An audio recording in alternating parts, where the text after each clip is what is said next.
Oke, assalamualaikum warahmatullahi wabarakatuh. Waalaikumsalam warahmatullahi wabarakatuh. Oke, adik-adik mahasiswa, untuk pertemuan keempat ini kita akan membahas mengenai strategi pemasaran. Jadi sebelum masuk ke strategi pemasaran, saya akan masuk dulu ke bauran pemasaran atau marketing mix.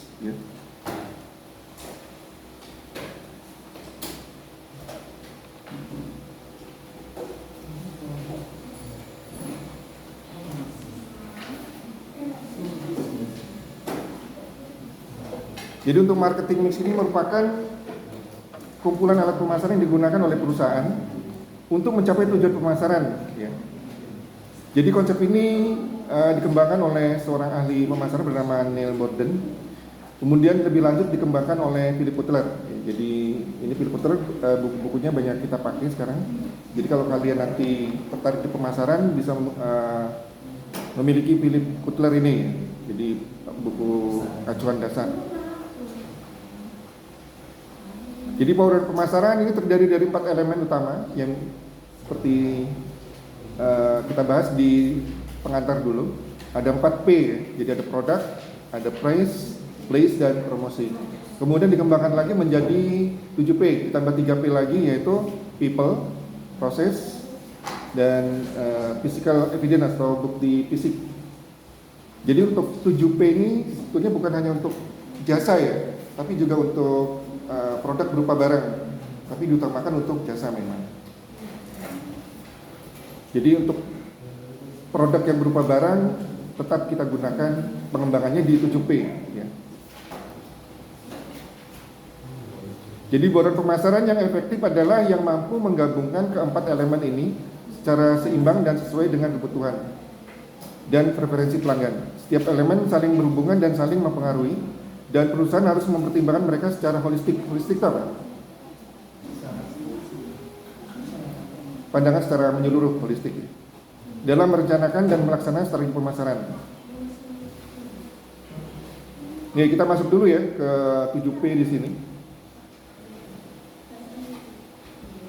Ini biasa paling banyak digunakan untuk skripsian anak manajemen pemasaran ini.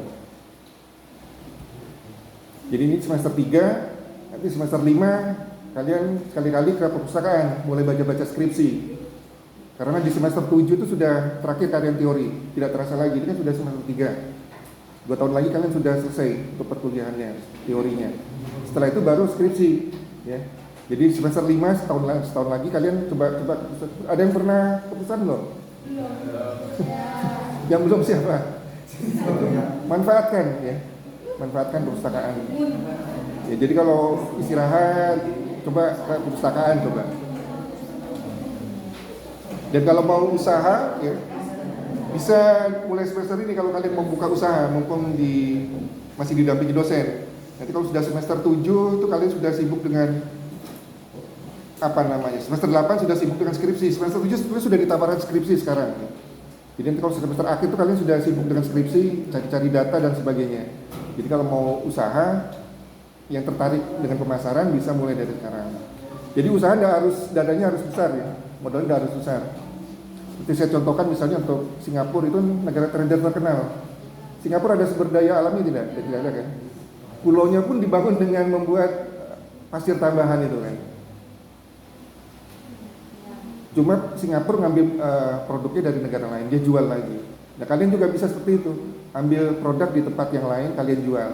Kalian ambil untung berapa? Tidak perlu dana besar. Jadi kalian memasarkan saja.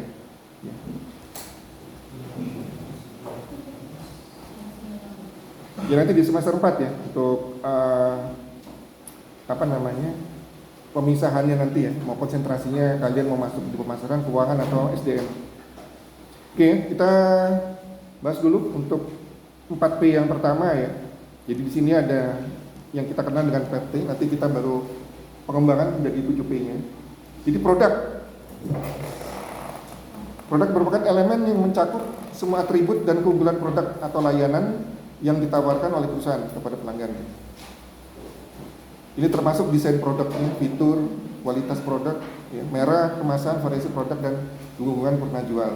Jadi kalau kita melihat produk biasanya kita lihat kan kemasannya seperti apa, fitur-fiturnya. Kalau HP ya, fitur-fiturnya paling lengkap atau tidak, Itu menjadi solusi bagi customer atau konsumen untuk membeli produk kita. Termasuk juga di sini kualitasnya. Ya, merek juga mempengaruhi, variasi produk juga dengan dukungan pernah jual dulu. Biasanya kalau produk kita ini kalau setelah kita pakai kita tidak gunakan lagi mau kita jual, kalau cepat penjualannya cepat laku barangnya, biasanya kan kita tertarik dengan produk tersebut dibanding dengan produk kalau kita sudah selesai masih ada manfaatnya tapi susah untuk kita jual. Kita tertarik yang produk yang masih bisa dijual. Bedanya apa tadi? Pelanggan atau customer dengan consumer atau konsumen bedanya apa? Bedanya pelanggan dengan konsumen atau customer dengan consumer. Kalau pelanggan itu namanya customer istilahnya. Bedanya apa dengan konsumen atau consumer? Bedanya apa?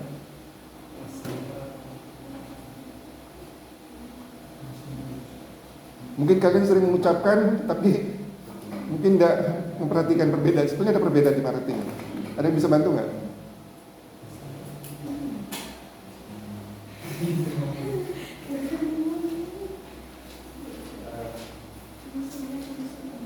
Fendi menjawab nih kayaknya. Salon bisnismen di model-modelnya Fendi. Ada yang bisa bedakan nggak? Kalau konsumen itu apa? Konsumer apa? Ya silakan. Kalau di jasa itu customer, kalau di barang itu konsumen. Oh bedanya itu. Tidak apa-apa. Mungkin menurut saya itu kalau konsumer itu tempat pembeliannya itu bisa di mana-mana. Tapi kalau Customer? pelanggan itu ya hanya bisa di tempat. Oke, yang lainnya ya.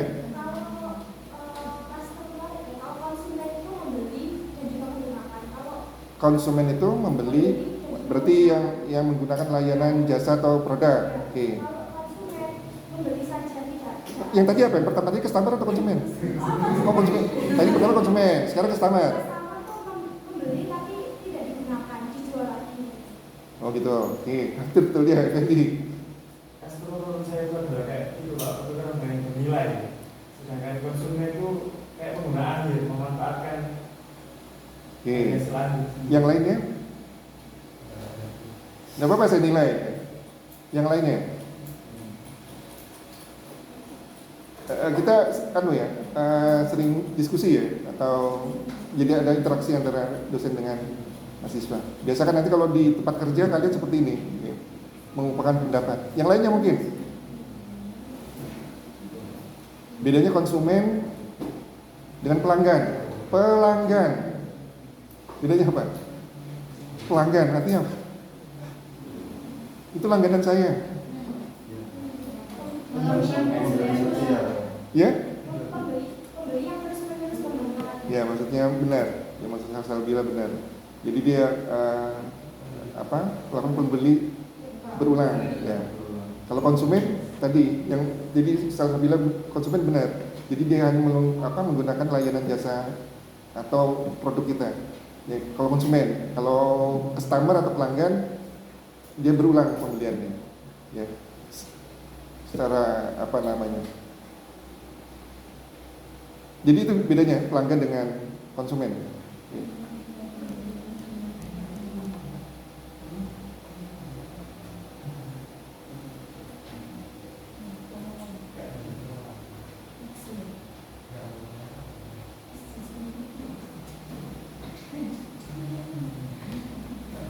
Oke, saya lanjutkan ya.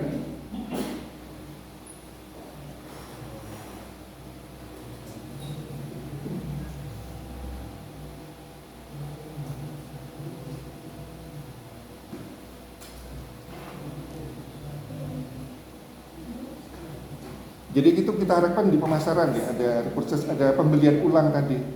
Itu namanya pelanggan kalau membeli ulang. Ya.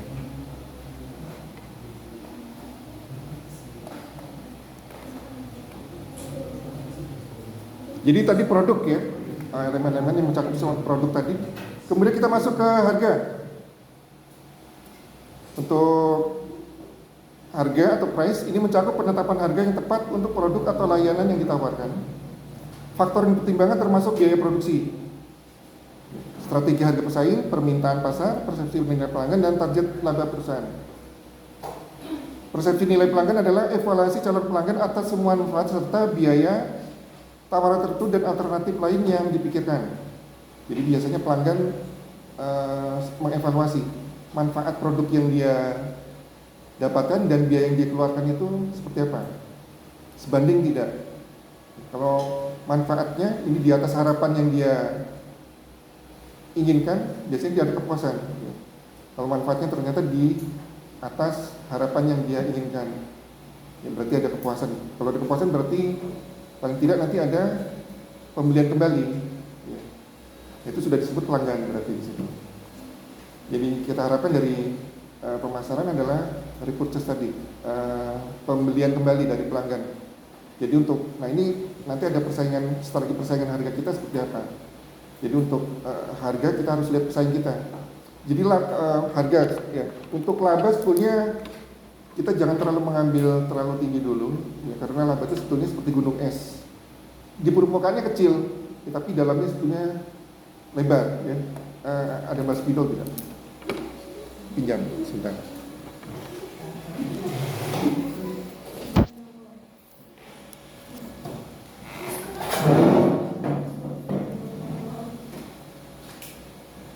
Jadi laba itu seperti ini. Ini laba. Ini laba sebetulnya kecil, seperti gunung es di tengah laut. Pas ditabrak ternyata dalamnya melebar. Jadi laba itu sebetulnya kecil dulu. Berarti kalau ada proses pembelian kembali, ya kan menumpuk dengan sendirinya. Dibanding kalau ini berhubungan strategi kita dengan pesaing. Kalau kita ambil harga yang tinggi, misalnya laba yang tinggi, sedang pesaing kita bisa menekan harga, ya itu cuma sekali dan tidak ada pembelian kembali nanti. Ini harus diperhatikan kalau kita ingin menjual produk kita.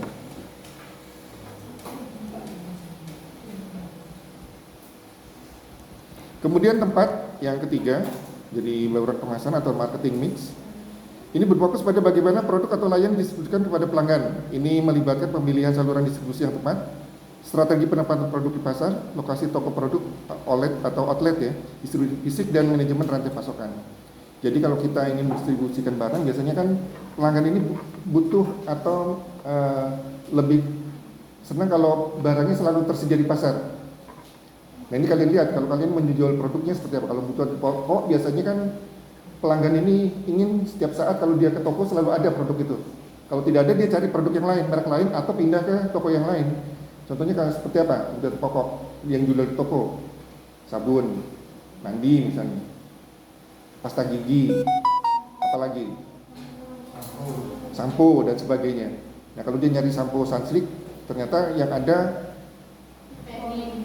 apa? Sampo apa lagi selain Sunsilk apa? Pantene misalnya, adanya Pantene. Ya biasanya kalau cocok itu dia ambil yang itu, ya. Kalau tidak ada dia cari ke toko yang lain. Nah kalau kebutuhan pokok biasanya pelanggan ini butuh yang cepat tersedia. Nah itu harus kita perhatikan untuk distribusinya, ya. Bagaimana agar produk kita ini cepat sampai ke pelanggan. Jadi itu untuk P yang ketiga, ya. Jadi berfokus pada bagaimana produk atau layanan distribusi kepada pelanggan. Ini melibatkan pemilihan saluran distribusi, apakah 0 tingkat, 1 tingkat, 2 tingkat dan sebagainya. Jadi dari pabrik itu, apakah harus ke distributor dulu, ke retailer dulu, baru ke end user, atau dari pabrik langsung ke retail, langsung ke end user, atau dari pabrik langsung ke end user. Yang harus kita butuhkan di sini. Nah ini berhubungan juga nanti dengan biaya-biaya distribusinya. Nanti kita pelajari di pertemuan berikutnya.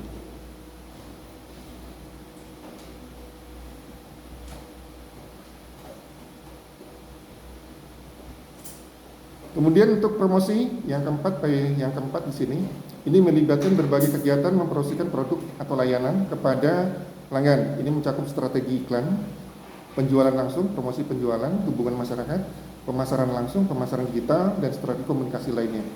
Jadi untuk promosi ini intinya kita ingin memperkenalkan produk kita. Bagaimana agar konsumen ini mengetahui kita menjual produk ini, ada produk ini, ya. Selain untuk memperkenalkan, apalagi fungsi promosi, mengingatkan. Jadi biasanya kalau konsumen sudah lama tidak pakai, kita ingatkan lagi dengan iklan tadi, ya, buat iklan dan sebagainya. Ya, iklannya bisa kita melalui macam-macam, di medsos bisa, di TV bisa, di radio bisa. Fungsi iklan yang lain apa? Membujuk, yang membujuk dari tadinya konsumen tidak ingin menjadi ingin membeli dan sebagainya. Nah, itu tugas marketer ya. Sampai sini dulu ada yang bertanyakan untuk 4P. Jadi bauran pemasaran, jadi ini biasanya banyak dipakai untuk penelitian atau deskripsi kakak-kakak sekalian, marketing mix. Jadi kalau ada marketing mix berarti kan sudah ada, kalian sudah paham ada 4P atau dikembangkan jadi 7P sekarang. 3P yang berikutnya di sini ada people, ada proses dan ada bukti fisik atau physical evidence. Untuk people ini mencakup semua individu yang terlibat dalam proses pemasaran. Jadi bisa pelanggan, bisa dari tenaga pemasarannya, ya. Baik pelanggan maupun personal perusahaan. Faktor-faktor seperti keterampilan, pengetahuan, perilaku, dan sikap orang-orang yang terlibat dalam interaksi dengan pelanggan sangat penting dalam memberikan pengalaman yang baik. Jadi di sini untuk people, ya memang fokusnya untuk jasa, tapi untuk produk juga sebetulnya dalam memasarkan, tim marketernya seperti apa, pengetahuannya seperti apa, penampilannya seperti apa, karena dia akan berinteraksi langsung dengan konsumen, ya. Jadi biasanya untuk marketer ini kan dia cakap dalam menyampaikan keunggulan produk. Nah, kalian mulai belajar kalau memang ingin jadi marketer yang baik, menyampaikan produk seperti apa, agar tadi konsumennya tertarik dan pada akhirnya akan melakukan pertukaran tadi, yang inti pemasaran adalah pertukaran. Kemudian masuk ke proses di sini. Ini mengacu pada langkah-langkah operasional yang diperlukan dalam penyediaan produk atau layanan kepada pelanggan. Hal ini melibatkan sistem, prosedur, dan aliran kerja yang diperlukan untuk memenuhi kebutuhan pelanggan dengan efektif dan efisien. Jadi bagaimana proses dari awal barang ini sampai diolah sampai diterima oleh konsumen. Prosesnya seperti apa, pelayanannya seperti apa. Ya. Nah, ini melibatkan sistem, prosedur, dan aliran kerja. Ini harus efektif dan efisien. Sudah bisa membedakan nih, efektif dan efisien. Ekonomis. Nah, ini harus sudah di luar kepala. Di luar kepala maksudnya bukan lupa. Tapi saat menjawab efektif itu apa langsung menjawab seperti itu. Kemudian P yang ketujuh ya, ini ada physical evidence atau bukti fisik. Nah, ini mencakup elemen fisik yang dapat memberikan bukti dan kepercayaan kepada pelanggan mengenai kualitas dan nilai produk atau layanan. Ini meliputi desain toko, kalau kita punya gerai toko, atau desain tempat perkuliahan, karena di sini kita jasa, ya. Desainnya seperti apa? Kalau dulu saat mendaftar kalian mungkin dipersilakan masuk, bisa menilai kampus Unin ini seperti apa desainnya. Tertarik tidak, menarik tidak desain tempat perkuliahannya, itu utama bagi mahasiswa. Ternyata apa di sini agak panas ya. Ya, desainnya sebenarnya untuk AC. Mudah-mudahan dalam waktu dekat kasih AC. Jadi kalau dilihat desainnya memang untuk AC, karena ventilasinya kan cuma 2 itu aja. Ya sudah kita sampaikan ke pimpinan. Ya memang bangunannya menarik ya kalau kalian lihat ya. Dibanding dengan kampus lain mungkin desainnya yang lebih modern ini. Nah kalau dekat jendela mungkin lebih dingin dekat jendela itu ya.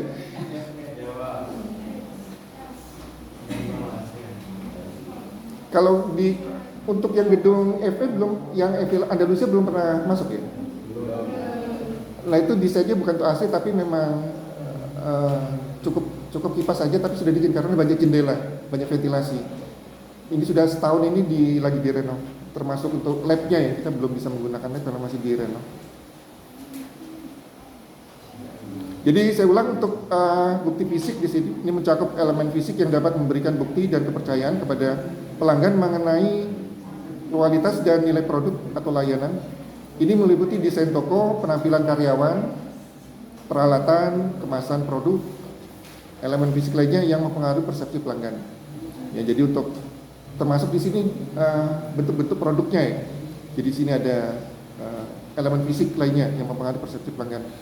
Jadi termasuk penampilan pelanggan karyawan itu seperti apa, menarik tidak, atau pas kita lihat pelanggannya mulai kurang tertarik seperti itu. Ya karena marketing ini langsung berhubungan dengan pelanggan. Ya. Kalau kalian ke pelanggan bajunya sembarangan saja, ya pelanggan kadang sudah nggak tertarik. Ya. Sampai sini dulu untuk 7P ada yang ditanyakan, marketing mix atau bauran pemasaran. Oke, Tika.